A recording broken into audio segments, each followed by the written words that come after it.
the Republicans have taken over, and they are taking a look at this. And so they had some Twitter executives come yesterday and started asking questions about your paper, its breaking of the Hunter Biden laptop news shortly before the midterms, before the presidential election, and why Twitter decided to suppress that reporting and the coordination that Twitter was clearly doing with the FBI to make sure that the people never saw that reporting, and in particular, the documents that proved it, the documents from the laptop that showed what you guys were reporting in your paper. So let me ask you overall what you thought of the hearings and whether any ground was made. Look, they were a little bit frustrating from my point of view because it seemed like some of the Republicans asking questions weren't really on top of the detail, which is complicated, and they were sort of repetitive and uncoordinated. But in total, I think it was a good taster for what's to come. My big takeouts were that James Baker, who was the number 2 lawyer at Twitter, parachuted in from the FBI, where he'd been the top lawyer involved in all the Russiagate hoaxes. He was parachuted into Twitter 5 months before the 2020 election, and he was asked, "Who hired you?" He was very uncomfortable, pretended he didn't really understand. Then he named his boss. But that wasn't the person who hired him, and he wasn't pressed on that, unfortunately. He also was pretty evasive when it came to questions about when he knew about Hunter Biden's laptop and did he talk to anyone at the FBI about it. We have that. Let me interrupt you and I'll play that, and then you can pick it up on the back end. This is important because what they're interested not so much in what a private company, Twitter, did around the election, even though it was despicable. They're interested in this as government officials because they do believe and have good reason to believe that there was coordination with our intelligence agencies, that the FBI was actively working to insert itself in a presidential election on behalf of one candidate. That's why it's interesting and problematic. So here they have the general counsel of Twitter, deputy general counsel, who had just 2 minutes ago been working for the FBI, and they're probing him on, did you, as the top lawyer at Twitter, have any conversations with your old pals at the FBI, in addition to the ones we know they all had, about this specific report in the New York Post and Hunter Biden's laptop? And here is part of that exchange. Slide 6. Mr. Baker, did you call any of your contacts at the FBI to ask whether or not they knew if the material had been hacked? I don't recall contacting them about that on that day. Your response is real specific to the chairman. You said, I did not talk to the FBI about the Hunter Biden laptop story that day. I assume that day is October 14th. I want to know if you talked to him on the 13th or before, or if you talked to him on the 15th and after. I don't recall speaking to the FBI. Sitting here today, I don't recall speaking to the FBI at all about the Hunter Biden matter. Well, then why'd you answer it the way you did? I beg your pardon? I yield back to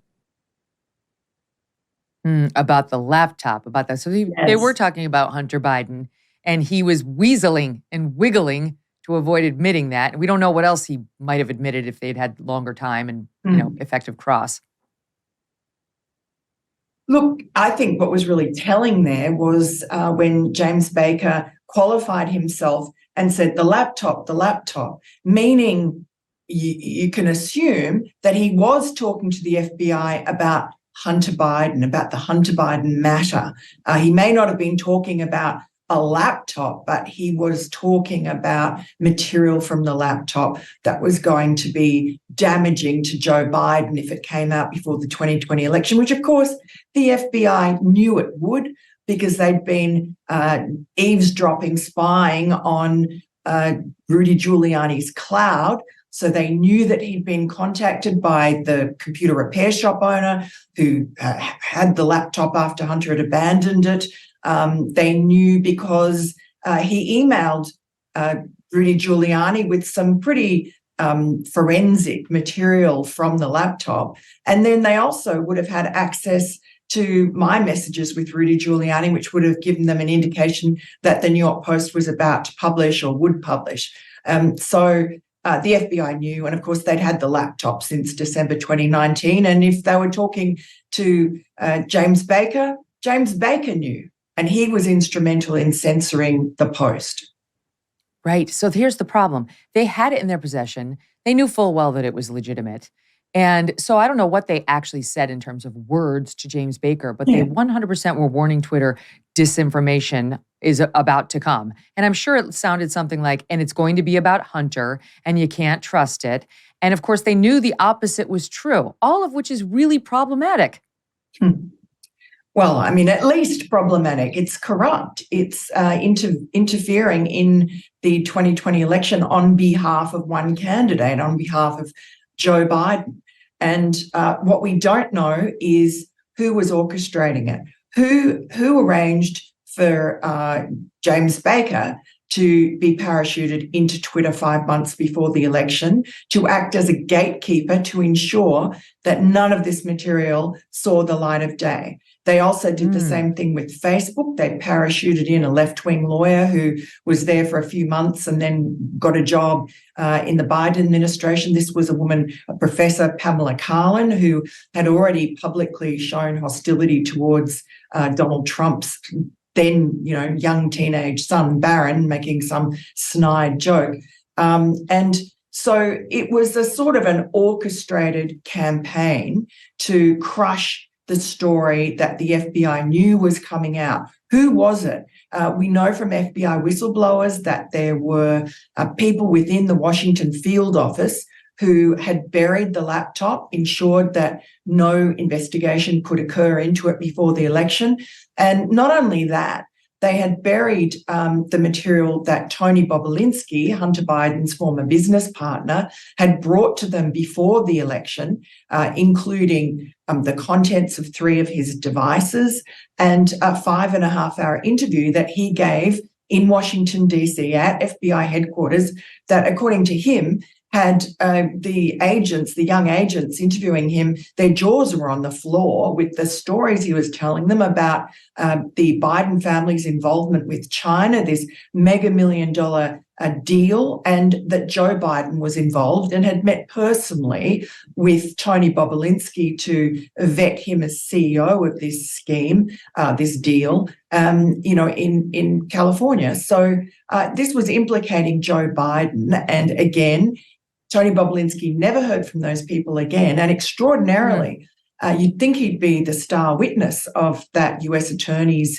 investigation down in Delaware into Hunter Biden, the grand jury there that's called Hunter's, former lovers and a couple of other former business partners. But they've never asked or subpoenaed Tony Bobulinski to appear there. Remember how fun cereal used to be when you were a kid? And how boring and bland adult cereal is, like fiber. There's nothing but fiber.